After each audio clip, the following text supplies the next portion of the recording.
Olá, você assiste a partir de agora o estudo sistematizado da doutrina espírita na TV. O nosso tema de hoje, Justiça e Direito à Propriedade. Aproveite bem o estudo. Pessoal, no encontro de hoje vamos tratar de um tema super interessante, que é a justiça, os direitos naturais e direitos de propriedade. Mas para começar o nosso estudo, vamos começar fazendo uma leitura. Pode ser, Gal? Vamos lá? Vamos lá. É do livro Justiça Divina de Emmanuel. O Bom Combate. Voltando à pátria espiritual, depois da morte, estamos frequentemente na condição daquele filho pródigo da parábola, de retorno à casa paterna para a bênção do amor. Emoção do reencontro, alegria redescoberta. Entretanto, em plena festa de luz, quase sempre desempenhamos o papel do convívio do cérebro deslumbrado, trazendo espinhos no coração. Por fora é o carinho que nos reúne, por dentro é o remorso que nos fustiga.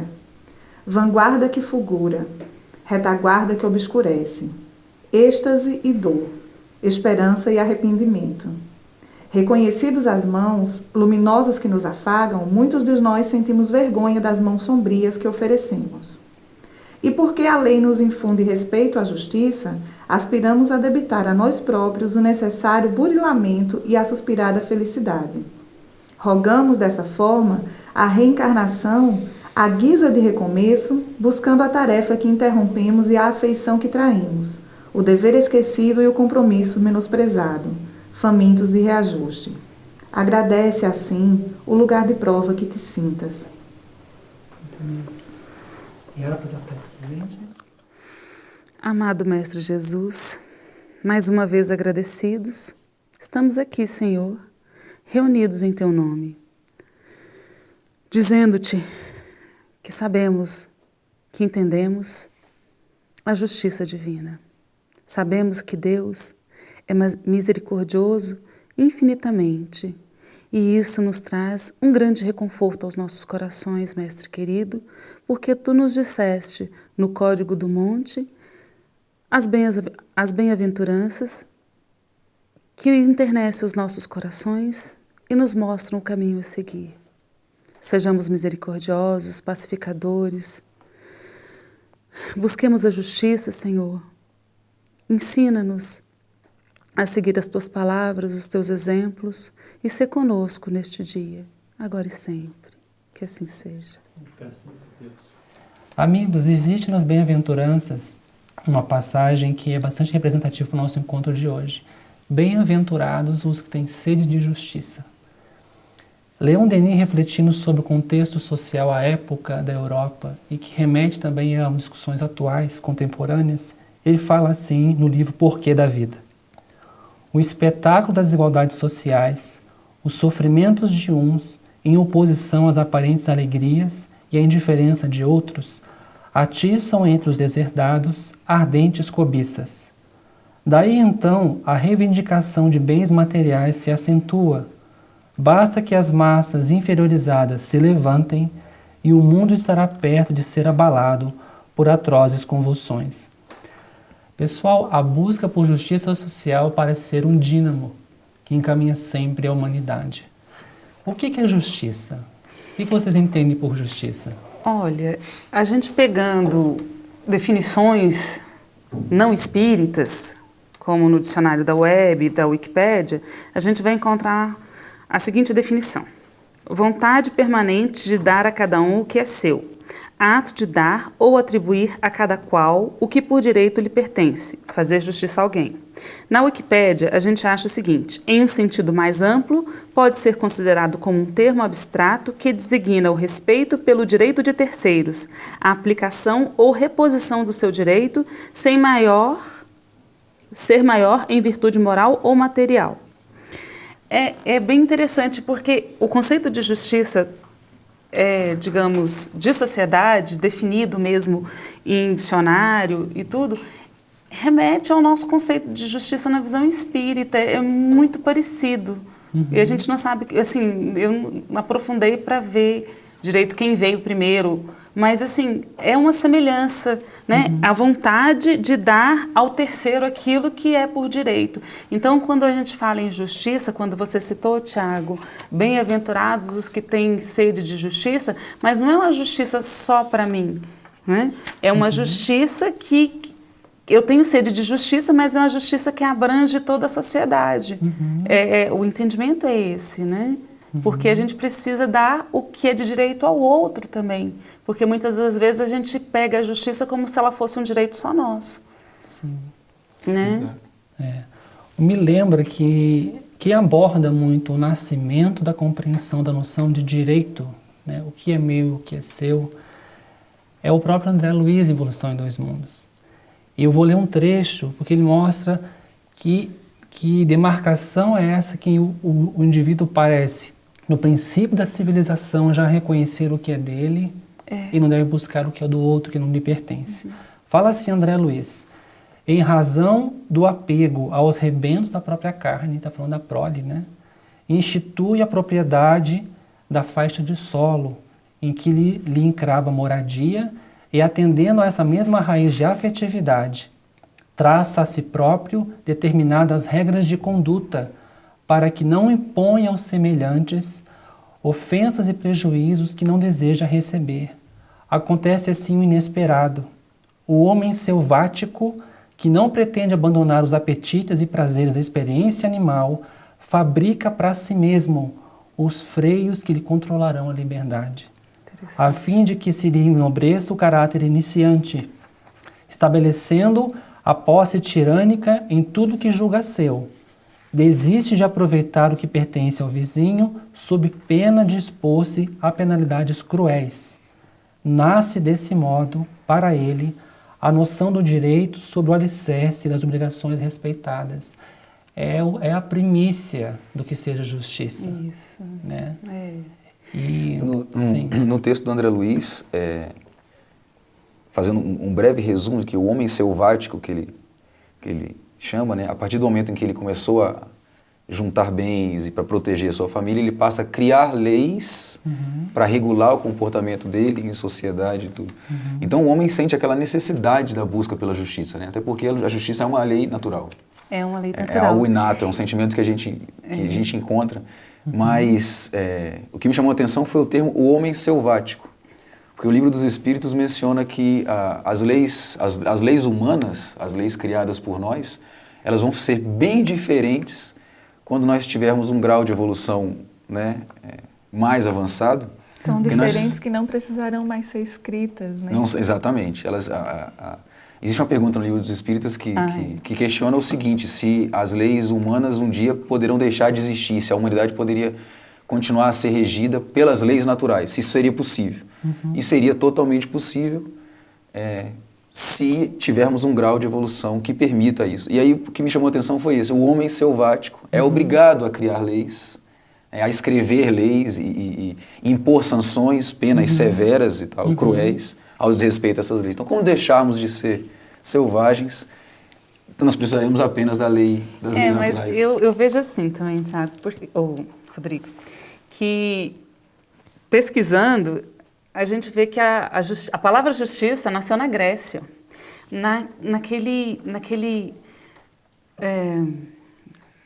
naquela época onde aqueles filósofos, Platão, Sócrates, Plotino, já definiam esse conceito de justiça como uma harmonia de sociedade. E a gente vê muito bem isso no meio espírita. Kardec ele é muito claro com os espíritos que a necessidade de adequação das leis para os períodos evolutivos. Então, quando a gente vai ao Antigo Testamento, a gente vai encontrar Moisés com a lei mais dura, porque a necessidade daquilo pedia isso. E Jesus já vem com a lei de amor. E o Espiritismo já vem com a lei de entendimento. Isso é muito belo, né? Que vai encadeando tudo de acordo com a necessidade que as pessoas têm da necessidade de justiça. E a gente vai ver aqui, nesses grandes pensadores, que Platão ele reconhece a justiça como sinônimo de harmonia social, né? E aí eu me lembro de São Francisco de Assis, que ele diz que assim, onde existe muita regra, falta amor. Então, a necessidade dessas regras, nossa, é porque a gente ainda não consegue amar como deveríamos amar. Então, nós precisamos de regras para não infringir o direito alheio. E eu consigo ver muito ligado a esses conceitos que a gente, tanto o Tiago quanto a Yara acabaram de dizer, o direito, a noção de direito que esses textos traduzem, elas estão sempre ligadas à questão da necessidade. Eles têm direito àquilo de que eles precisam, né? Você veja que o homem ele foi delimitando a sua propriedade, aquilo que ele precisava para alimentar ou para criar, para suster a sua prole, conforme a necessidade da sua prole. E aí também vem a questão da justiça, né? Não que o homem tenha de ser necessariamente culpado ou punido porque ele amealha mais bens do que ele necessita.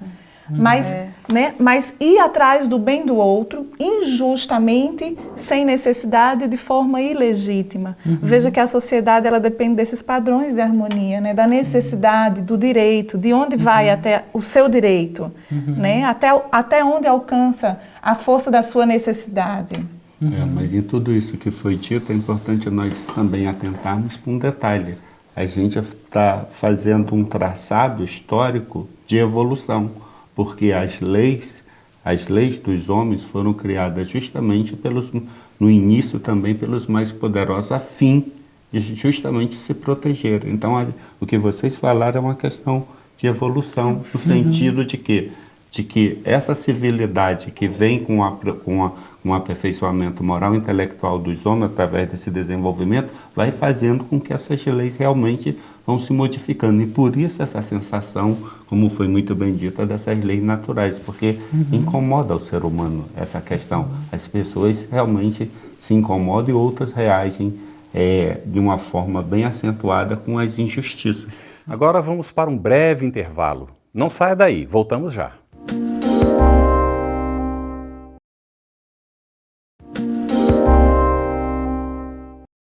Agora, essa nossa capacidade de percepção desse sentimento de justiça que é inato, ele é uma questão de evolução também, porque se a gente se remeter a alguns tempos, eu não vou jogar em pré-históricos, eu vou um pouco mais, a Idade Média, por exemplo, acredito que o grosso da sociedade não via injustiças nos atos nos atos em que se buscava justiça na época, dentro das leis, dentro das leis, algumas leis que eram tidas como divinas, já que a Idade Média foi um período, né, em que a Igreja Católica dominou, inclusive, governos e tudo. Então existe o sentimento, essa coisa de você sentir, ver injustiças, né, ter aquele sentimento de que algo é injusto ou não para consigo mesmo ou para com o grupo, também evolui. Então, hoje a gente olha para as leis do passado e enxerga algumas leis injustas. Isso. Enxerga algumas leis injustas. E outras culturas diferentes da nossa, diferentes da ocidental, a gente vê certas injustiças, mas é uma questão de evolução nossa também, de cada um. Até porque, entre nós aqui nesse pequeno grupo, nós podemos achar um tema de debate aqui em que alguém ache justa determinada decisão e um de nós diga, não, eu não acho essa adequada, eu acho que não está de acordo com... Então, é uma questão muito é inata em todos nós, mas as nossas evoluções... Depende de referenciais também, né? E caminham em tempos diferentes, cada um tem seu tempo. Então, os parâmetros acabam sendo diferentes, mas a semente está dentro de nós, a semente está na nossa consciência. Cabe aflorar, né? É interessante a gente pensar que, então, existe um conjunto de sementes simbólicas nas quais elas germinam no espírito.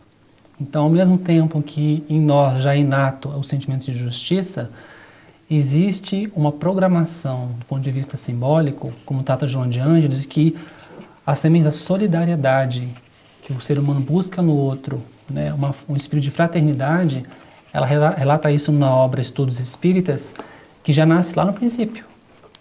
Quando, diante das intempéries, né, da natureza, o ser humano se vê sozinho, ele passa a encontrar um respaldo onde? No grupo dele. Mas é algo muito primitivo ainda, mas esse fato de se deslocar e se encontrar com o grupo para se proteger é o que a gente pode pensar um grau mais evoluído, mais aprimorado, que são as grandes legislações que hoje protegem os seres humanos. A legislação que protege a criança, o adolescente, os idosos. Né? Aí a gente vê, né, Tiago, que a justiça humana, as leis humanas, elas são variáveis, como o Rodrigo falou, de acordo com a época, com referencial, ponto de vista. Mas a justiça divina, ela é imutável. né? Vem cá, então onde é que está o amor nisso, entende? Porque a gente fala muito da justiça, né?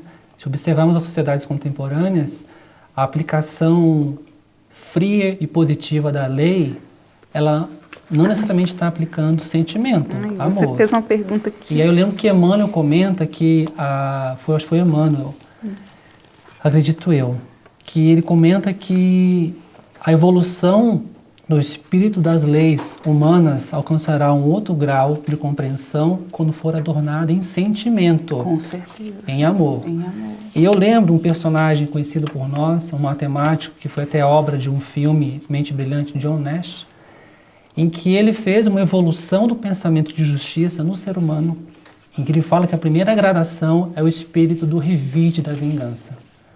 Né? A própria lei mosaica, por que veio a lei mosaica?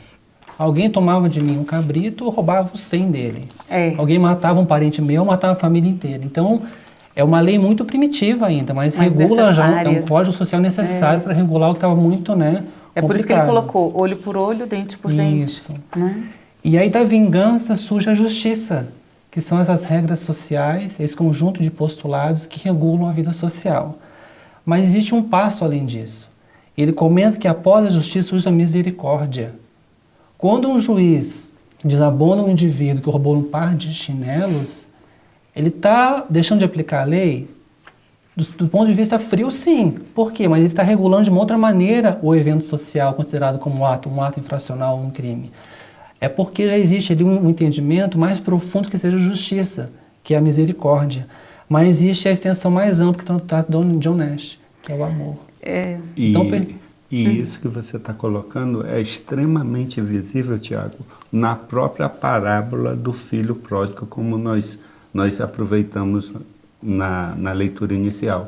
Porque a gente costuma muito ver, claro, ela é conhecida como a parábola do filho pródigo, mas também ela poderia ser também bem conhecida como a palavra do pai misericordioso, né? Porque a gente vê que a questão de justiça, principalmente quando o outro irmão que ficou reivindica o pai, mas porque isso ele reforça essa questão de justiça, ou seja, de misericórdia e de justiça. Isso é importante, porque nós tenhamos essa mente, nas nossas mentes, essa bondade, essa misericórdia divina, mas ao mesmo tempo essa justiça, ou seja, como você falou, é imutável a lei. A lei não muda. Não. Né? O pai é o mesmo. O pai, essa parábola, eu acho ela muito interessante, porque a gente fica preso no filho pródigo. Isso. Mas o filho que ficou, ele estava sendo egoísta, né? Ele estava, poxa, eu que estou aqui, ele estava reivindicando um direito. Era dele? Poderia. Mas olha como é que Deus tem uma noção de justiça diferente da nossa. Né? A justiça de Deus não é igual à justiça dos homens. Essa questão a pergunta do Tiago, onde é que está o amor, né, na questão da justiça? É interessante que o próprio Livro dos Espíritos, ele não traz um capítulo próprio para falar da lei da justiça e da lei do amor. Ambos os conceitos estão no mesmo capítulo. No capítulo 11 é a lei de justiça, amor e caridade. E aí eu queria chamar a atenção para a pergunta 886. A pergunta é a seguinte: qual o verdadeiro sentido da palavra caridade como a entendia Jesus? A resposta: benevolência para com todos, indulgência para as imperfeições alheias e perdão das ofensas. E aí tem um comentário logo abaixo que diz o seguinte: o amor e a caridade são o complemento da lei de justiça. Perfeito. Então é exatamente isso. No momento em que as leis forem reguladas pelo amor, elas não vão precisar estar mais escritas em lugar nenhum. Não vai haver necessidade de sanção para por quê. E não vai haver necessidade de a gente estar aqui discutindo qual é o conceito de justiça. Não vai ter mais. Mas aí a gente vem em Kardec também, né, Rodrigo? E a gente percebe, né, que... E esse desejo natural de possuir? Né? Eu posso ter esse direito natural de possuir? E Kardec pergunta para os espíritos. Aí eles respondem sim. Mas quando o homem deseja possuir para si somente, para a sua satisfação pessoal, o que há é egoísmo. Então a gente também tem que ter o limite do que possui. Porque quando a gente trata de propriedade, né, e a gente fica naquela questão do que é meu, e você já parte para aquela questão de você usurpar o direito alheio. Até que ponto aquilo é meu, até que ponto... E eu acho que tem uma questão muito mais importante, que fica muito clara aqui no Livro dos Espíritos, e que é uma questão que me chama bastante atenção, que é o seguinte: mais importante até do que o limite do que eu posso ter é o limite do que eu vou fazer com esses bens. Qual o bem que eu sou capaz, ou o mal, qual o bem ou o mal que eu sou capaz de fazer com toda essa propriedade ou com todo esse patrimônio que eu amealho. No começo a gente viu, pela leitura que o Tiago falou, que o Tiago fez, que o homem ele começou a juntar ali patrimônio para sustentar a prole. Ou seja, era uma necessidade. Né? O homem começou a juntar casa, a praticar agricultura, tudo por conta de uma necessidade. Ele precisava se alimentar e alimentar os seus. Depois a sociedade ela vai evoluindo e criando necessidades extras para o homem. Mas o que o homem vai fazer com esse patrimônio? Será que o homem tem que ser punido simplesmente porque ele trabalha e ele reúne muito patrimônio? De forma nenhuma. Não. Mas o que ele vai fazer? Qual é o bem que ele vai fazer ou vai deixar de fazer com isso? O problema, Gal, ainda nem isso, é como utilizar esses bens, mas muitas vezes a gente quer entrar no direito do bem alheio, é tomar os bens dos outros, que é uma outra parte também que Kardec aborda, né, nesse tema, né, o direito de propriedade e o roubo. Então, assim, o roubo é você tirar aquilo que... E isso, na situação que a gente está, ele é muito importante, porque a partir do momento que você tira algo de alguém, você feriu uma lei da natureza, não uma lei civil, mas você feriu uma lei de harmonia. Né? E eu vejo isso muito na justiça divina, nas obras espíritas, e tem uma parte que eu achei muito interessante, que é no livro Luz Acima, de Humberto de Campos, que tem uma historinha que fala do verdugo e a vítima. Conta uma história que estava chovendo muito e a avalanche estava indo e tinha um senhor que tinha muitos bens. Ele amealhou esses bens dele, guardou, ele tinha um tesouro, pedras preciosas, notas, aquilo era o tesouro dele, aquilo ali para ele era o essencial. Então ele... A enchente vindo e ele falou, não vou sair daqui porque eu vou ficar guardando o meu tesouro.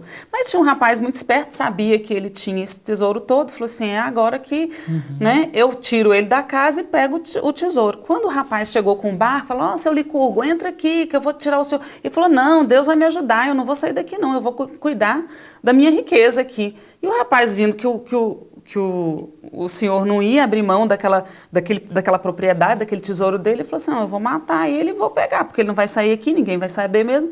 Entrou, acho que deu um golpe na cabeça dele, jogou ele na correnteza, foi embora. Naquela época ninguém ia achar mesmo, como se fosse a avalanche que tivesse levado. E tomou para si os bens, as riquezas desse senhor.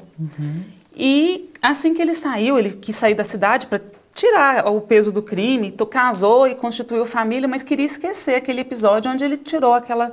E a vítima, né, o senhorzinho que morreu, ele já colou nele, já ficou. Por quê? Porque ele estava com alguma coisa que para ele era dele. E aí a gente vê a justiça divina agindo de uma forma muito bela, porque o seu Licurgo, ele reencarna como filho para que essa pessoa que tomou dele devolvesse todos esses bens. Né? Então, por mais que a justiça nossa ela não consiga enxergar determinadas situações, e a gente sabe que a justiça divina tudo vê. Então, assim, se você tomou de alguma... E Chico Xavier fala uma coisa muito bonita que eu acho. Aquilo que é seu encontrará uma maneira de chegar até você.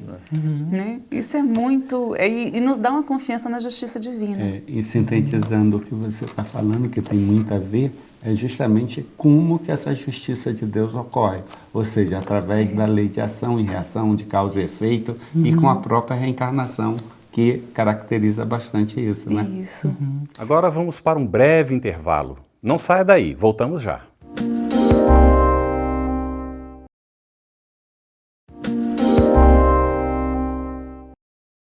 Existe uma obra, só para citar, e até estimula a leitura das pessoas, é uma obra de Vitor Hugo, por Divaldo Franco, né, como médium, Párias e Redenção. Mostra um grupo de espíritos, 3 encarnações sucessivas.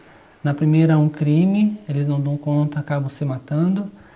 Reencarnam no Brasil, na época colonial. Também não dão conta, e aí vem a justiça de forma mais severa em relação a esses espíritos pela incontinência de conseguir encontrar um caminho de pacificação. E eles reencarnam muito pobres no Brasil, numa favela no Rio de Janeiro. E a obra descreve de forma muito clara como é que a justiça se opera, muitas vezes, nesses dramas que envolvem propriedade, envolvem dinheiro. Olha só, Tiago, Boa Nova, de Humberto Campos, tem uma passagem assim que fantástica. Tiago, ele pergunta para Jesus, desculpa, que, assim, pelo entendimento dele, quando Jesus conversa com Nicodemos, né, em verdade vos digo que aquele que não nascer de novo não poderá ver o reino dos céus. Aí, o Tiago, ele ficou meio confuso com isso e falou assim, mestre, compreenda agora o mecanismo do resgate. Murmurou Tiago, externando a alegria de seu entendimento. Mas observo que, desse modo, o mundo precisará sempre do clima de escândalo e de sofrimento, desde que o devedor, para saldar o seu débito, não poderá fazê-lo sem que o outro tome o lugar com a mesma dívida. Então, assim, na cabeça de Tiago, por exemplo, se eu fiz um mal para você, na outra reencarnação eu teria que vir e passar pelo mesmo. Então, assim, onde haver um assassinato, deverá haver outro assassinato para poder cobrir. Então, isso seria uma bola de neve. E eu achei muito linda a resposta que Jesus dá para ele, que ele fala assim, tu também, Tiago, está precedendo como Nicodemos, replicou Jesus. Como todos os homens, aliás, têm raciocinado, mas não tem sentido. Ainda não ponderaste, talvez, que o primeiro mandamento da lei é uma determinação de amor? Acima do não adulterarás, do não cobiçarás, está amar a Deus sobre todas as coisas, de todo o coração e de todo o entendimento. Como poderá alguém amar o Pai, aborrecendo-lhe a obra? E o segundo mandamento, que é complemento desse desse segundo, que é amar o próximo como a si mesmo. E ele foi tão feliz que disse, aí está inserida toda a lei e todos os profetas. Ou seja, resumiu a questão de séculos que a humanidade vagava na escuridão. Jesus resumiu, vamos acordar? É o que ele está dizendo. É isso mesmo. Porque quando Jesus interpela, que ele faz essa pergunta para Jesus, Tiago, ele fala assim, o que está escrito na lei, Tiago? Aí Tiago fala assim, olho por olho, dente por dente. Então ele vai no olho por olho, dente por dente. Ele fala, mas até tu, Tiago. Não, o que diz a lei? A lei de Deus, né? Amar a Deus e ao próximo. Então, assim, nós ainda estamos, às vezes, muito amarrados àquela pena de lei de Italião, né? Mas se observarmos a própria expressão religiosa e compreensão do que seja Deus, ela é muito diversa. Porque se Jesus veio ressignificar quem era Deus, né? Porque do temor do Pai, ou do temor a Deus ao amor do Pai, há uma transição. A expressão de Deus não é apenas o grande general que viria cobrar, né, daqueles que não cumprissem fielmente a sua lei. Existe esse contorno afetivo, amoroso. E eu acho que a lei de justiça, nas suas diversas expressões, inclusive da maneira como a gente imprime os nossos talentos, a palavra dos talentos não diz respeito apenas às virtudes ou às potencialidades intelectivas que temos. Diz respeito a tudo que amealhamos, né, pelo nosso próprio esforço, mas como bem versamos isso. As pessoas confundem o acesso aos bens terrenos como um objetivo em si, quando na verdade é um meio. O fim não é esse, né? Então a gente busca muitas vezes qual é o móvel que nos traduz, ou que móvel que nos conduz quanto à expressão do que consideramos ser justo, do que ser bom. Ele falou muito bem que sem amor e caridade, Jesus não viria à Terra, entende? Por que Jesus viria à Terra? Se a lei fosse a lei de justiça, por que ele veio? Porque tinha algo mais a ser significado nessa lei, né? Que seria o amor e a própria caridade. Eu estava me lembrando uma história que a Raul Teixeira contou certa feita e que é instrutiva do ponto de vista de como conduzimos a vida. Ele relata a experiência de estar numa casa espírita numa cidade brasileira e se deslocando para almoçar num restaurante, ele vê uma mulher muito pobre remexendo uma lixeira. E a desgastou-lhe de tal maneira que ele perdeu a fome. E quando ele estava nesse restaurante para começar a se alimentar, ele, pensando muito nela, quem sabe eu faço um prato para ela, um vasilhame, conduzo a ela, e aí uma entidade, um espírito amigo, olha, não adianta você fazer esse movimento, porque ela não vai te entender. Ela está tão perturbada no próprio sofrimento dela, E ele, mas por quê? Pois por que ela está nessa condição? E aí relata que ela se encontrava numa esquina cujo nome da avenida era de um antigo político. E o Espírito fala, é o político. Todo ser humano que malversa naquilo que ele amealha para si, em desfavor do próximo, ele virá uma experiência de escassez em relação a isso. Então, se eu malverso o meu afeto prejudicando os outros, eu venho em condições de solidão. Se eu malverso o dinheiro ao qual, ou qualquer recurso que é neutro em si, mas tem que ser bem aplicado, eu virei uma experiência de escassez. São as compensações que a lei de justiça nos impõe. E onde é que está a lei de amor nessa história?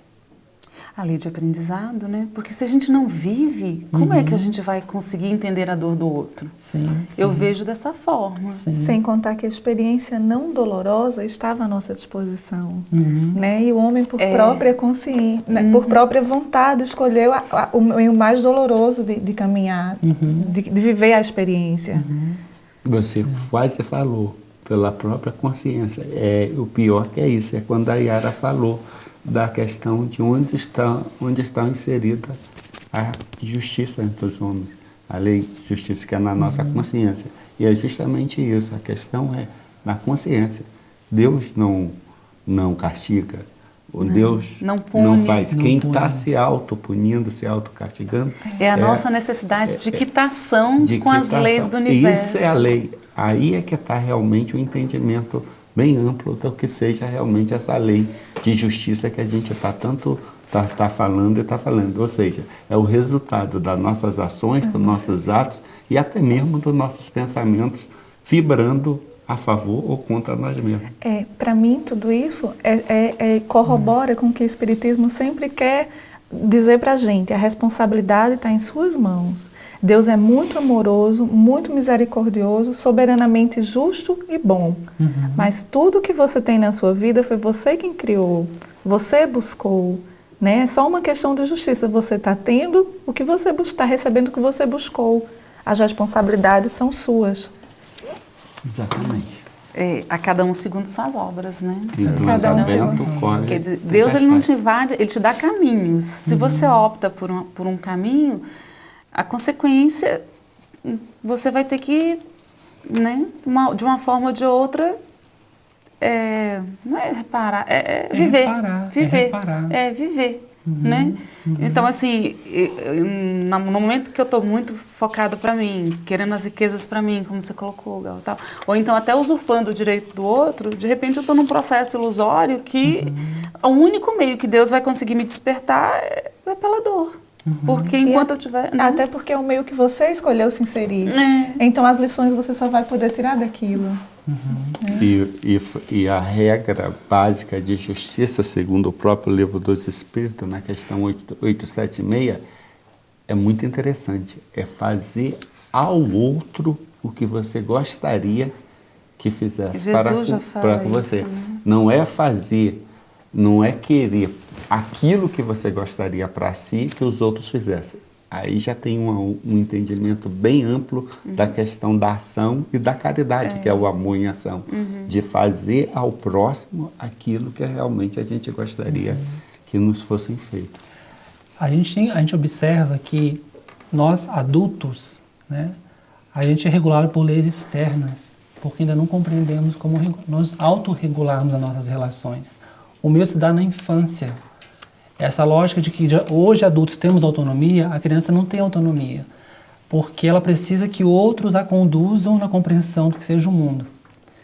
Mas do ponto de vista de nós, essa distância que nos separa da nossa legislação atual para a legislação mais sublime, que é a compreensão mais plena da lei natural, esse trânsito nosso mostra o quê? Que nós ainda somos incapazes de regularmos a nossa vida apenas pela lei natural. Porque nos escapa isso. E mais do que isso, as paixões e o egoísmo nos conduzem a gente a muitas vezes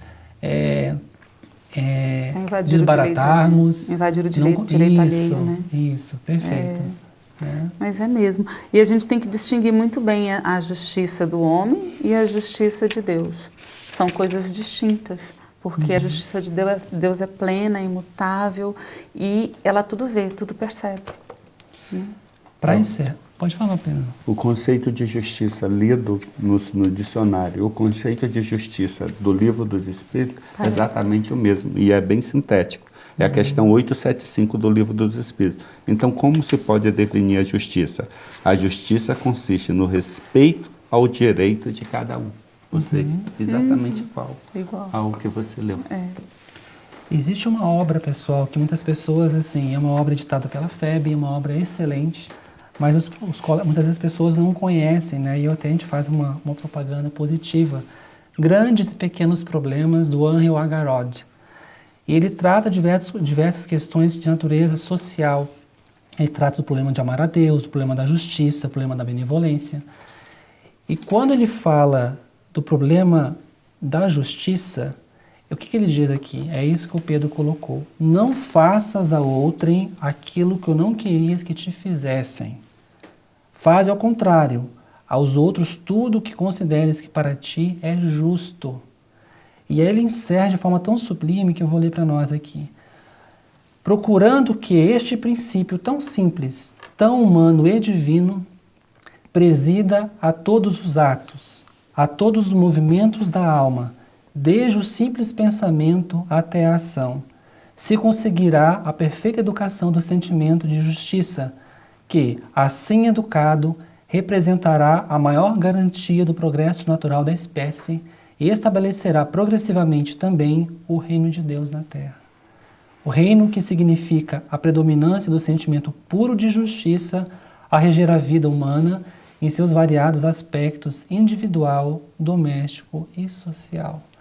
Então a gente tem uma trajetória longa até essa expressão mais sublime do que seja essa lei de justiça, de amor e caridade. Mas a gente sabe que todas as outras leis morais, e é interessante pensar isso, a lei de progresso, a lei de sociedade, a lei do trabalho, entre outras, na verdade todas elas estão entranhadas umas nas outras, né? Mas todas estão contornadas e elevadas, né, pela lei de justiça, amor e caridade. Graças a Deus. É isso. O EGES na TV fica por aqui. Esperamos que você tenha gostado e até o nosso próximo programa.